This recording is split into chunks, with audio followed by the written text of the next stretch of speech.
I begin in the name of the God whose mercy is profound, whose kindness is forever. I am beginning a series of presentations. The title of the presentations is Why Islam? This first episode of Why Islam is entitled Why Islam? In other words, I will try to explain to you why is it that I have chosen this particular title for introducing the concepts of Islam that I believe need to be clearly understood by people who would want to know Islam, either as non-Muslims or even as Muslims who are not as yet fully convinced about Islam. The story begins when I was young, from that period. As a teenager, I was not particularly interested in the religion that I got from my birth. I was a born Muslim, but I had very little interest in Islam. My family was not particularly religious.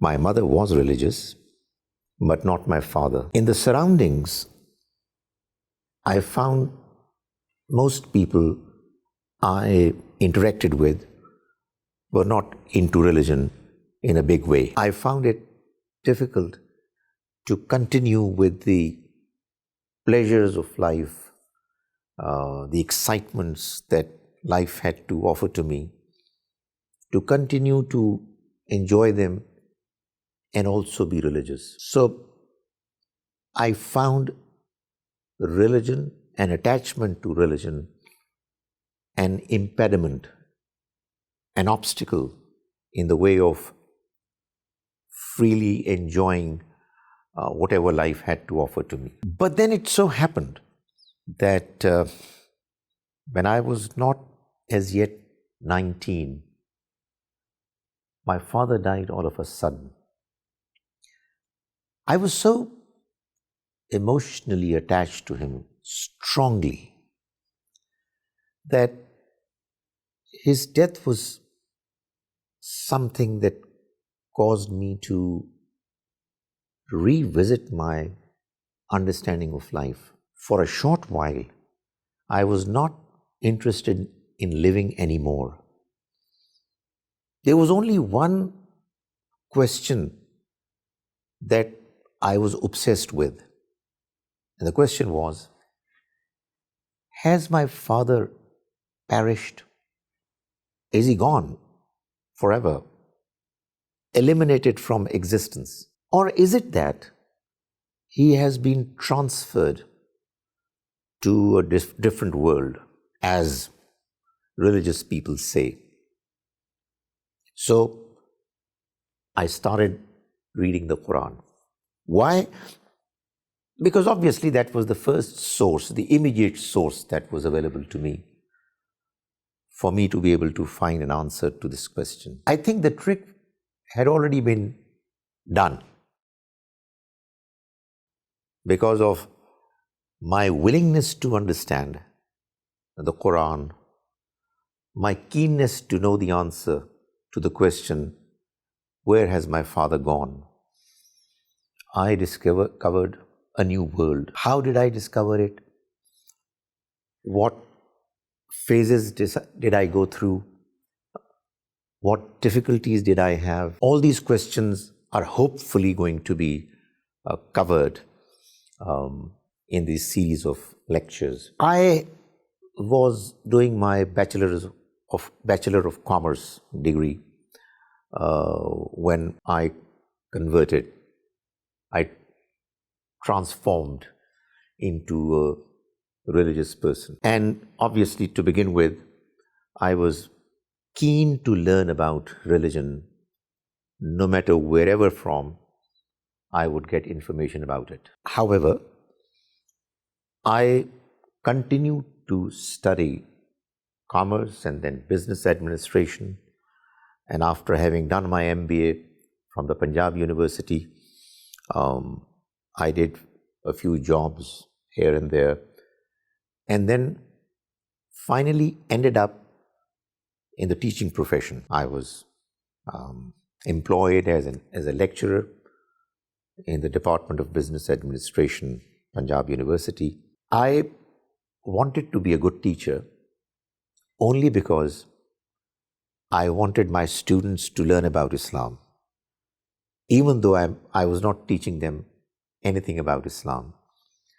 But it so used to happen that I would take keen interest in teaching the courses that were assigned to me, like business communication and report writing, economics, at times business law as well, etc. But while I used to be teaching those subjects, I would be interested in those students in particular who would also take interest in a class, weekly class that I would take. Obviously, that class would not be mandatory, but I would always make sure that when students come to the university, they are offered one weekly class that they could join if they would wish to. The title was Islamic Orientation. Then it so happened that I got the opportunity of going for doing my Ph.D, which I did from the University of Wales, and I chose Islamic banking. In fact, it was a critique on Islamic banking that I wrote as a consequence of the research that I did. The idea was not quite as much to be able to do research in Islamic banking as it was for me to be able to do research and study more about Islam and somehow get the opportunity of teaching Islam. And it worked. When I came back to Pakistan after 4 years in 1994, I continued to serve the Punjab University, but very soon I got an offer from Lahore University of Management Sciences, LUMS, for me to teach Islamic studies to their BSc students. So from there on started the journey of teaching Islam in a formal way. When I imagined what kind of course I'm going to design for the purpose of enabling a youngster to be introduced to Islam, I came up with a design which was very similar to what I'm going to be presenting before you. I felt that the most important area of concern for all intelligent youngsters is to be able to get answers to their questions. So when I was designing the course, I was really interested in letting the contents of the course include the kind of teachings of Islam which would help students to know that the message of God is actually answering their questions. I kept on telling my students whenever I would have a new class that in this particular course, you will get answers to the question why. And the reason why this is going to happen is, well, there are two reasons. One reason is that as intelligent human beings, we want to get answers to the questions that come to our mind. Why does Islam say this? Why is it that we have been asked to do certain things like that? What is the reason behind believing in certain things, etc.? So, in order for somebody to be convinced about a certain point of view, he or she needs to get answers to the questions that are bothering the mind. But I would tell my students right at the beginning that the other reason why in my course they would find answers to the question why is that that's what the Quran does. I mean, the Book of God answers questions.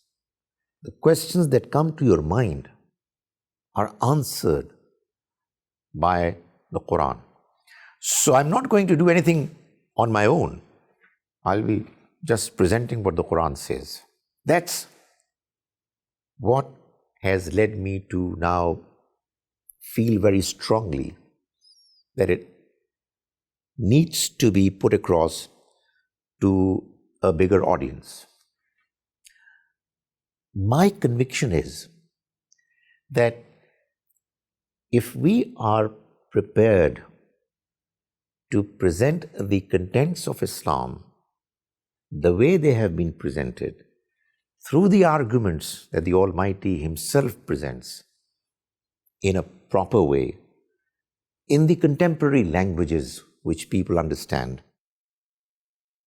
there is no way you can stop the message of Islam from spreading. Now, when I say that the message is going to spread, I don't mean that people are going to convert to Islam in large numbers necessarily. Honestly, I never think it to be a target, an objective. It could be an end result, a consequence.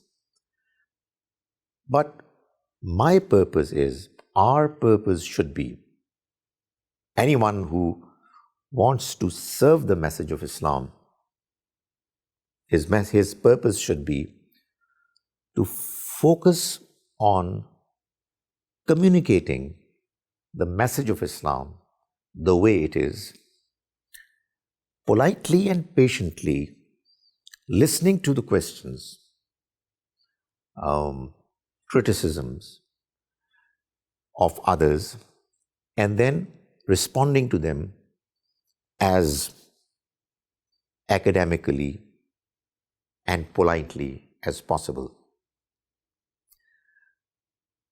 There is nobody in this world now who can claim that he or she is receiving message from the Almighty directly. What we are doing now is trying to put across our understanding of what the message says. Therefore, it is absolutely essential that we be humble, polite in our presentations. Why? Because we are ordinary human beings. Why? Because we may not be absolutely right in what we are saying. So we need to continuously review and revisit our understanding and allow others to help us in doing it. And I must also tell you that this journey that I went through was, I was greatly helped, facilitated by my teacher, my mentor, Javed Ahmed Ghamdi sahab. He was the one who encouraged me to continue to explore the difficult, complex questions that I came across. I remember a long time ago when I went to him with a complaint, with a fear. I told him that I was very fond of the books of Bertrand Russell. Bertrand Russell was a famous philosopher of 20th century. He would write beautifully, and he was an atheist. I told Ghamdi Sahab that I'm really fond of his writings, but I have a fear that if I would continue reading him, I might endanger my faith. And he very clearly said to me that you must continue reading him. If you are going to abandon reading his books simply because you fear the possibility that in doing so you will lose your faith or weaken it, then be absolutely sure that this is going to happen if you don't read it. Because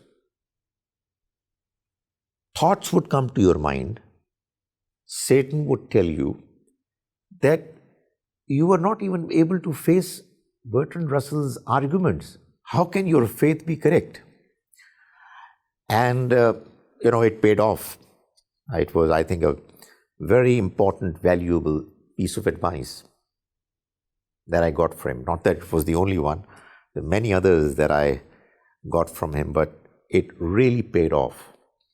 I remember that thereafter, when I went through the reading of the Quran over and over again, and after having been taught the Quran by Mawlana Amin Ahsan Islahi and Javed Ahmed Ghamdi Sahab, it was not possible. And let me add Dr. Israr Ahmed Sahab too, because towards the first phase of my learning career, for the 3 years I spent with him, he too was an important part of my learning process. All these important, illustrious scholars, they emphasize the fact that if I was to read the Quran, there's only one way of doing it, and that is to read it with an open mind, with deep reflection. So, when I was able to read the Quran properly, understand it properly, I felt that I was also, as a consequence, able to answer all the questions, or shall I say most of the questions raised by people like Bertrand Russell. I am not claiming that my answers were the best answers that I was able to come up with. I am still at a very preliminary level of learning my religion. But what I can ensure all of you is that if you keep your mind open and if you continue to explore the questions beginning with why, the Quran will not disappoint you. In fact, you will get answers to your questions.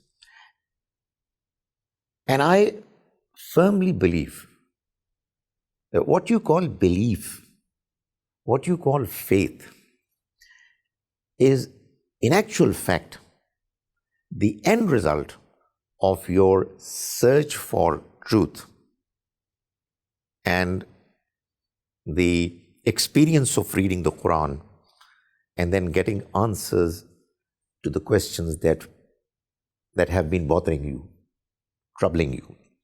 So, I have learned my religion as a consequence of a journey that I went through, and I'm still learning. And I wanted to share some of the ideas that I was able to grasp and understand with a larger audience. I'm so very thankful to Ghamdi Center of Islamic Learning for providing me with this opportunity, this platform, to let the understanding that I've got to be put across. In the later part of the presentations, obviously many questions would arise. And I would welcome and encourage all of you who are listening to these presentations to kindly come up with your questions, and let's share what we have in our mind, and let's improve our learning, understanding of our religion. I hope you will enjoy this series. I hope I'll be able to do justice with it. May God Almighty enable us to understand His religion as best as is possible.